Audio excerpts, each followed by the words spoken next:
O Falcão da Luz, uma ave branca iluminada que desce à Terra para colocar fim às calamidades que assolam a humanidade. Em Midland, no período em que o território sofria com os mais diversos reveses, com doenças, criaturas sinistras, guerra sem fim, um antigo herói, há muito desaparecido, retornava aos campos de batalha, demonstrando encarnar em si os anseios de todos. A gente pode começar a falar sobre a figura do Falcão da Luz com essa manifestação premonitória dos sonhos das pessoas de Midland, né? Onde, de maneira coletiva, as pessoas sonhavam com uma escuridão que cobria os céus, com doenças, guerras e fome. Disso irrompia, no meio da escuridão, uma luz e um falcão iluminado, que colocava fim às trevas e tudo que vinha com ela. Os sinais que faziam alusão a esses sonhos coincidiam cada vez mais com a realidade vivida pelas pessoas, aumentando as suas expectativas por alguma salvação ao conjunto de desgraças vivenciadas até então. Isso até chegarmos na conclusão do Arco de Albion,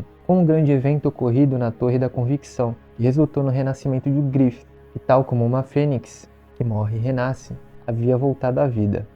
E com seu renascimento, a gente constata sua plena consciência como Fento, reencarnado, quando, por exemplo, ele diz ao Rickert que seria bem-vindo a se juntar a ele, mesmo sabendo dos eventos do eclipse. Ele também diz estar nesse reencontro com o antigo bando para vê-los e testar se agora, reencarnado, em carne e osso, estava livre de seus sentimentos de quando humano, o que ele diz confirmar estar liberto. No entanto, enquanto assistia Zod tentar acabar com Guts, Griffith passa a perceber que existia algum sentimento de outra natureza, o que ele vem a confirmar quando instintivamente protege a casca de ser atingida durante a batalha, onde ele passa a associar a dita palpitação que estava sentida em seu peito aos sentimentos do feto amaldiçoado, que tinha se fundido com seu recipiente, um ritual de renascimento. Após dar um basta na luta entre Guts e Zod, por ter entendido as condições de sua nova existência, Griffith deixa o local, decidindo ir direto ao seu objetivo, segundo ele mesmo,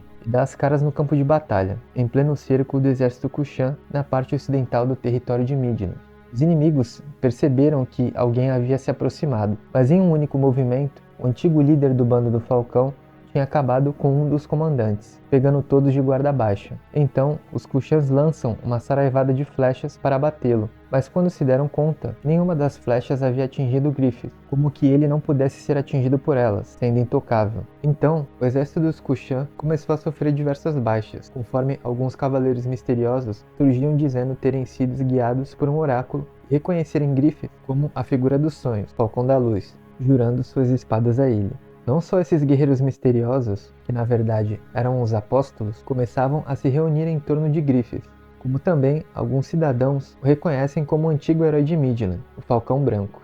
Muitos se esquecem que Griffith, durante a Época de Ouro, foi considerado o grande herói, assim como todo o antigo bando. Eles, sob o seu comando, tinham colocado fim à guerra que durou 100 anos entre o Império Tudor e a Casa Real de Midland. Agora, com uma Midland devastada e sob ocupação estrangeira, o antigo herói retornando aos campos de batalha e principalmente com o sonho profético que todos no território tiveram, Griffith começava a ser associado com o dito Falcão da Luz, aquele que iria tirar o mundo da escuridão. Conforme as forças agora do Falcão da Luz avançavam sobre o território e angariavam mais crédulos à sua causa, o seu exército se tornava a principal resistência à invasão Kushan e de libertação do país. Então Griffith, estrategicamente, começava a pavimentar o caminho que lhe traria a unanimidade de comando e liderança de todos os remanescentes do território. Com isso, ele resgatou a princesa Charlotte, a única herdeira real viva, e a retoma como noiva, e também conseguiu o apoio da autoridade máxima da Santa Sé, o Papa, que teve uma visão com a figura do Falcão, recebeu seus mensageiros e se convenceu de que Griffith era esse salvador. E numa situação onde o imperador Kushan iria esmagar toda a nobreza e alto escalão do Vaticano, as forças de Griffith vieram para resgatá-los, fazendo o imenso exército Kushan ali presente bater em retirada. Mas apesar disso, o restante da nobreza ainda não estava convencida de que ele deveria comandar todo o exército de Midland, nem mesmo que fosse o dito Falcão da Profecia. Então, ele passa a dar cheque atrás de cheque que toda a oposição estava enfrentando naquele momento, apresentando agora a rainha Charlotte, que para os nobres estava desaparecida, e que declara Griffith como seu noivo e supremo comandante dos exércitos de Midland. E, para a burocracia religiosa, o próprio Papa, em pessoa, usa sua autoridade e diz ser Griffith o salvador da profecia. Com todas as resistências superadas, o caminho finalmente estava livre para ele liderar a todos, fossem apóstolos, nacionais ou desertores dos Kushan que lutassem sob a sua bandeira. Um outro aspecto digno de observação nesse período é como Griffith aparece nos quadros, sempre retratado de maneira perfeita, infalível, belo, magnânimo, exercendo um fascínio instantâneo a quem o visse no campo de batalha, quase como um ser divino. E após ter influenciado em todos os eventos que o fizeram assumir o posto de Supremo Comandante, finalmente ele vem a cumprir o sonho profético que muitos haviam tido, trazendo como resultado o desfecho da luta contra Granística, o mundo de fantasia, e Falconia, a cidade onde o Falcão da Luz, agora líder de todos, governaria em meio a esse mundo expandido e desconhecido pela humanidade. Mas, apesar dele parecer um líder divino e unânime para os seus seguidores, existe algo que assombra o próprio Griffith e seu suposto coração frívolo e diabólico como Fento: a falta de controle de si próprio durante a transformação em criança, assumindo a identidade do filho da Casca e do Guts. Assim, após a criação de Falconia, e enquanto o grupo do Guts estava na ilha Skellin, a criança aparece para todos, mostrando uma hora pura em que todos acreditavam ser a manifestação de alguma existência benévola do próprio plano astral,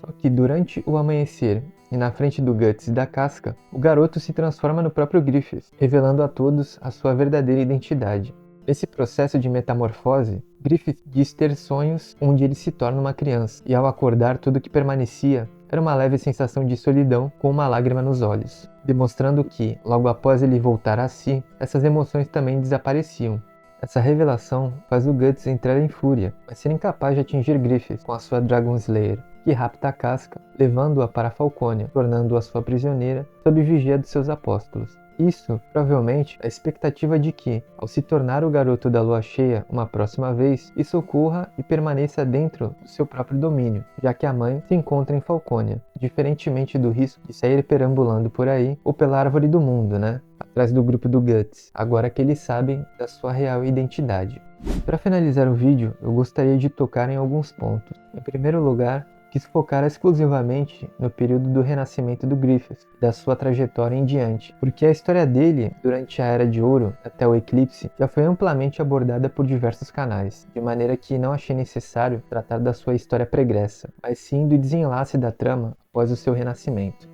O segundo ponto é que ficou claro, ao menos para mim, lendo o mangá, que depois do Griffith ter se tornado Fento e renascido como Falcão da Luz, ele perdeu a humanidade no sentido das suas emoções. Nenhuma de suas atitudes guardam algum apego emocional, mas sim manipulação, magnetismo em parecer sempre perfeito, heróico, a quem apenas viu um dos seus lados, Exceto, claro, as atitudes que ele toma a partir dos sentimentos da criança que partilha do mesmo corpo, mas isso vindo dos sentimentos da criança, e não dos dele. Terceiro é quanto aos planos do Griffith, que para mim demonstrou estar mais conectado com algo de diabólico da mão de Deus. Quando, por exemplo, ele, em reunião com os nobres e outras autoridades, institui que Falconia não seria um país, mas sim um império, acho ter ficado implícito que não existe limites para sua vontade de conquista. Provavelmente ele virá a derramar muito sangue de humanos e criaturas místicas, mostrando nesse processo ser muito mais o Falcão das Trevas do que o Falcão da Luz,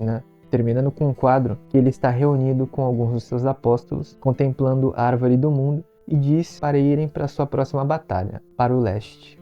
E se você chegou até aqui e gostou do conteúdo, convido você a deixar o seu like e se inscrever no canal. Esse vídeo também é um vídeo complementar aos anteriores de Berserk que já foram postados aqui, então se você ainda não viu, dê uma conferida. Um abraço para todos e até o próximo café.